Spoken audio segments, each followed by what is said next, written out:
Hello students, आप सभी का स्वागत है हमारे चैनल पे। आज के इस वीडियो में हम छत्तीसगढ़ माध्यमिक शिक्षा मंडल रायपुर ने असाइनमेंट जारी कर दी है। सितंबर माह के आपके असाइनमेंट है 2021-22 जो यहाँ पर आपको जारी हुए हैं, परंतु थोड़े लेट हो चुके हैं। चलिए इसके आंसर्स आज हम कक्षा 12वीं हिंदी का कंप्लीट सॉल्यूशन देखेंगे। जो आपको दिए गए इन सभी प्रश्नों के उत्तर आज के इस वीडियो में हम देखेंगे। तो सबसे पहले वीडियो को लाइक कर दे और दोस्तों वीडियो को शेयर जरूर कर दे, जिससे कि आपके सभी फ्रेंड्स की हेल्प हो सके और उनको भी चैनल को सब्सक्राइब करने जरूर गए। चलिए क्वेश्चन नंबर पहले का आंसर यहाँ पर आपको लिखने क्या है। एक विषय पर अपने विचार व्यक्त करना, यानी कोरोना वायरस पर शिक्षा का प्रभाव, मोबाइल फोन की उपयोगिता या ऑनलाइन शिक्षा का महत्व।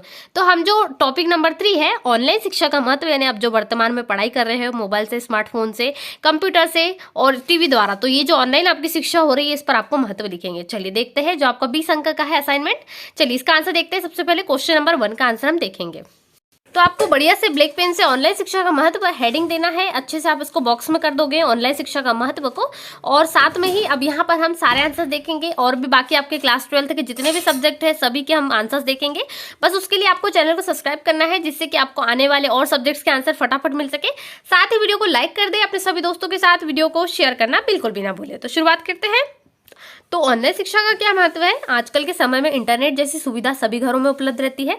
कोरोना काल के समय में ऑनलाइन शिक्षा बहुत ही कारगर सिद्ध हो रही है। आजकल हर जगह, चाहे गांव हो या शहर, ऑनलाइन शिक्षा बहुत प्रचलित हो रही है। मतलब अभी फिलहाल में जैसे कोरोना वायरस के कारण ऑनलाइन शिक्षा का ज्यादा ही इस पर फोकस हो गया। पहले कुछ ही क्लासेस जैसे होती थी, देश हो या विदेश, ऑनलाइन शिक्षा से आप कहीं भी जुड़ सकते हो। आज विद्यार्थियों के लिए बहुत ही लाभप्रद सिद्ध हो रही है ऑनलाइन शिक्षा।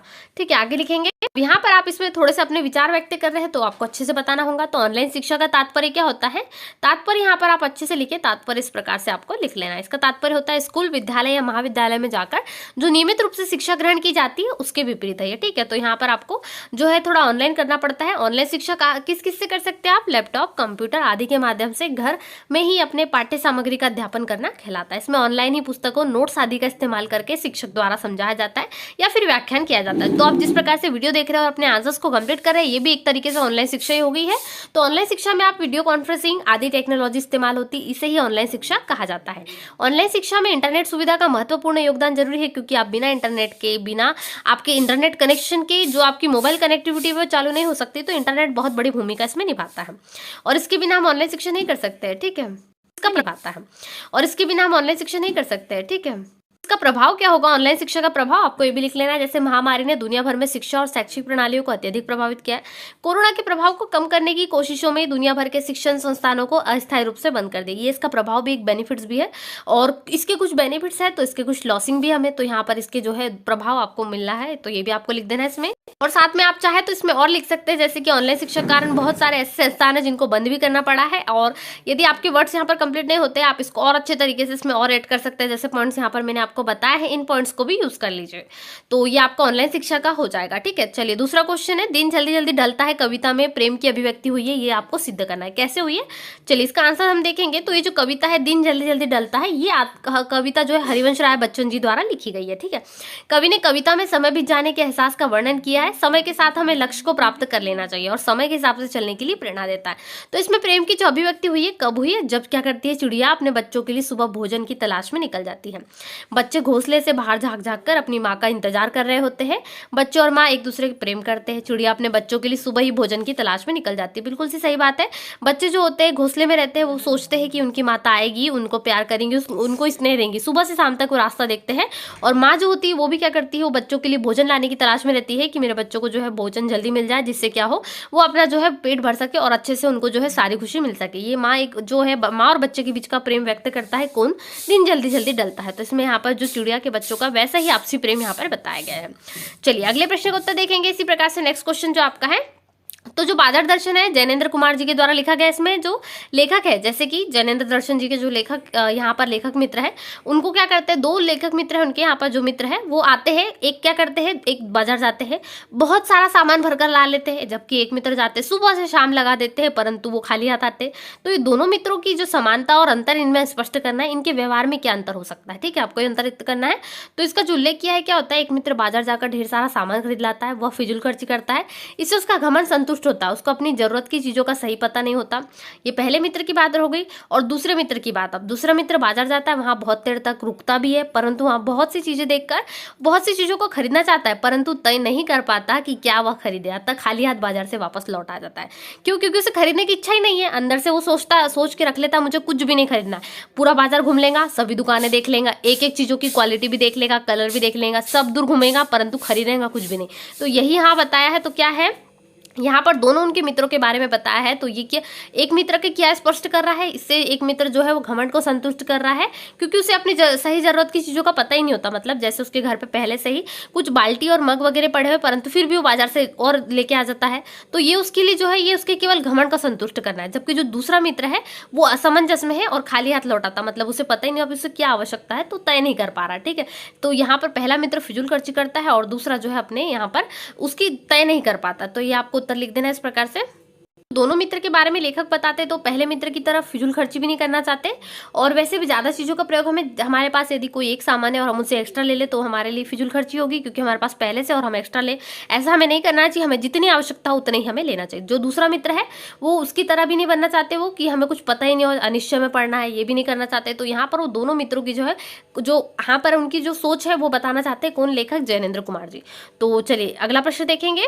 तो अगला प्रश्न आपको पतंग कविता से लिया गया है, जो जिसके लिए यहाँ पर कवि कौन है? आलोक धनवा जी है। तो इसमें आपको एक काव्यांश दिया गया है, पतंग की तरह बच्चे जो उड़ रहे हैं उसके बारे में, पृथ्वी उनको छूना चाहती है, उनके पैरों को। तो इस काव्यांश में क्या है, जो मानवीकरण अलंकार है वो भी आपको पूछा गया, और भाषा की जो है यहाँ पर सौंदर्यता वो भी पूछी गई है। तो वो सब हम देखेंगे। तो जो भाषा है वो कैसी, यहाँ पर सबसे पहले कवि ने जो किया है काव्यांश में, उसमें उन्होंने क्या किया, बच्चों के क्रियाकलाप, उनकी सहन शक्ति का वर्णन किया है। वे पतंग के सहारे कल्पना में उड़ते रहते हैं। ये लाक्षणिक प्रयोग है। सुनहले सूरज के सामने आने का अर्थ यह है कि वे उत्साह से आगे बढ़ते हैं। तो इन कुछ क्वेश्चंस के आंसर आपको लिख लेना है, जो उनकी भाषा का प्रयोग है। देखिए यहाँ पर आपको यहाँ से उनकी भाषा के बारे में लिखना है, जो उन्होंने प्रयोग किया है। कवि ने कौन सी भाषा प्रयोग की है? भाषिक सौंदर्य आपको करना है इस काव्यांश का। लाक्षणिक भाषा का प्रयोग किया है। खतरनाक, सुनहले, तेज, बेचैन, ये विशेषण जो उन्होंने लाए। खड़ी बोली में सहज अभिव्यक्ति है। मिश्रित शब्दावली का भी प्रयोग किया है। मुक्तक छंद है उनके पास में, और दृश्य बिंबों का भी। दृश्य बिंब क्या होते हैं? जिसको पढ़कर सुनकर हमें एहसास हो, हमें चित्र बन जाए, वो दृश्य बिंब है। इस प्रकार के बिंब है। तो यहाँ पर आपको चित्र दिखेंगे, जैसे छतों के खतरनाक किनारे, पृथ्वी और तेज घूमती हुई आती है और उनके बेचैन पैरों के पास। तो ये आपके पहले प्रश्न का होता है। चलिए दूसरा है मानवीकरण अलंकार का उदाहरण आपको देना है। तो काव्यांश में कहाँ पर आया मानवीकरण अलंकार? वो आया है पृथ्वी का तेज घूमते हुए बच्चों के पास आना। यहाँ पर क्या है? मानवीय क्रियाकलाप का उदाहरण, यानी मानवीकरण अलंकार है। पुनरुक्ति, प्रकाश भी अनुप्रास, परंतु ये आपको नहीं पूछे, आपको केवल मानवीकरण अलंकार है, तो आप सिर्फ इतना उत्तर लिख दीजिए। तो ये आपका क्वेश्चन कंप्लीट हो जाता है। इसके बाद जो नेक्स्ट क्वेश्चन है, इसके बाद आपका लास्ट क्वेश्चन है, ये भी बाजार दर्शन से आपको पूछा गया है। बाजार किसी का लिंग, जाति, धर्म या क्षेत्र नहीं दिखाता, वह देखता है सिर्फ उसकी क्रय शक्ति को। इस रूप में वह एक प्रकार से सामाजिक समता की भी रचना कर रहा है। आप इससे कहाँ तक सहमत है बताइए। चलिए इसका उत्तर देखेंगे सबसे पहले। तो यह बात बिल्कुल सही है कि बाजार का किसी लिंग, जाति, धर्म या क्षेत्र नहीं देखता। तो इसका हम ये लास्ट क्वेश्चन का आंसर देख रहे हैं। यदि आपने अभी तक चैनल सब्सक्राइब नहीं करा है तो जल्दी से कर लीजिए, ताकि आपको सीजी बोर्ड के जितने भी असाइनमेंट है, सभी विषयों के, सभी कक्षाओं के सारे आपको सॉल्यूशंस कंप्लीट मिल सके। आज हम 12th हिंदी का सीजी बोर्ड का असाइनमेंट देख रहे हैं। इसके बाद नेक्स्ट वीडियो आपको जो है क्लास 12th के सारे विषयों की सॉल्यूशंस की जल्द ही मिल जाएंगी। बस आपको चैनल को सब्सक्राइब करना है, साथ ही अपने दोस्तों में शेयर करें और उनसे भी चैनल को सब्सक्राइब करने के लिए जरूर करें। तो यहाँ पर क्या है, ग्राहक की क्रय शक्ति को देखता है, और इस बात से कोई मतलब नहीं होता कि खरीदार कौन है, वो यहाँ पर औरत है या मर्द है, हिंदू है या मुसलमान, उसकी जाति क्या है, किस क्षेत्र विशेष से है, बाजार में उसी को महत्व मिलता है जो अधिक खरीद सकता है। यहाँ हर व्यक्ति ग्राहक होता है, मतलब कोई भी आए कस्टमर, यहाँ पर उनको सामान जो देना है उनके लायक वो मिलता है। यहाँ से एक प्रकार की सामाजिक समता की भी रचना हो रही है, जैसे आज जीवन के हर क्षेत्र, नौकरी, राजनीति, धर्म, आवास आदि में भेदभाव है। ऐसे में बाजार जो है हर एक को समान मानता है। यहाँ किसी से कोई भेदभाव नहीं किया जाता, क्योंकि बाजार का उद्देश्य क्या है? सामान बेचना। उन्हें तो किसी को भी बेचना है, चाहे वो कोई भी हो, मेल फीमेल या फिर यहाँ पर जो भी है आपको उसको बेचना है। तो आज के इस वीडियो में हमने क्लास 12th के सीजी बोर्ड असाइनमेंट देखे, यहाँ पर सितंबर मंथ में जो आपको जारी किए गए अगस्त मंथ के हैं। यहाँ पर पूरे कंप्लीट सॉल्यूशन हमने देखा 12th हिंदी का। ऐसे ही वीडियो के लिए चैनल को जरूर सब्सक्राइब करें, दोस्तों में वीडियो को शेयर करना बिल्कुल भी ना भूलें, उनसे भी चैनल को सब्सक्राइब करने के लिए जरूर करें। तो मिलते हैं नए वीडियो में नए सॉल्यूशन के साथ में, तब तक चैनल को सब्सक्राइब करें, वीडियो को लाइक करें और दोस्तों में जरूर शेयर करें। Thanks for watching.